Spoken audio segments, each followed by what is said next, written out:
সরকারি চাকরি করা ছেলেদের প্রচুর ডিমান্ড থাকতো, প্রচুর চাহিদা থাকতো। মেয়ে দেখতে আসতো, এই দিতে হবে সেই দিতে হবে, হ্যানা ত্যানা নানান চাহিদা, কারণ ছেলে সরকারি চাকরি করে।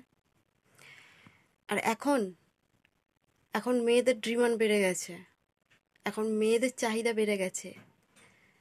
এখন না অনেক মেয়েরা সরকারি চাকরি করা ছেলেদেরকেও পছন্দ করছে না। কেন বলুন তো? কারণ সরকারি চাকরি করা ছেলেদের বয়স হয়ে যাচ্ছে।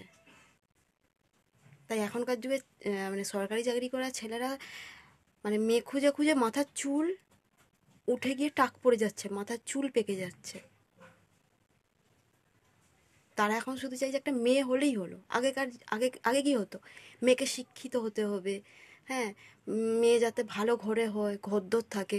এখন চাইছে শুধু একটা মেয়ে হলেই হলো, চল সে ঘর থাক দর থাক নাই থাক, একটা মেয়ে হলেই হলো। কারণ মেয়ে পাওয়া যাচ্ছে না এখন, কিন্তু তাই মেয়েদের চাহিদা প্রচুর বেড়ে গেছে। আর এখন সরকারি চাকরি করা ছেলেদের টাক পড়ে যাচ্ছে, মেয়ে পাচ্ছে না। কি অবস্থা, কি দিনকাল পড়লো ভাবুন। যারা রিজেক্ট করতো তাদেরকে এখন মেয়েরা রিজেক্ট করছে। এ করবো না, চুপ, মাথায় চুল নেই, এই চুল পেকে গেছে, বয়স হয়ে গেছে।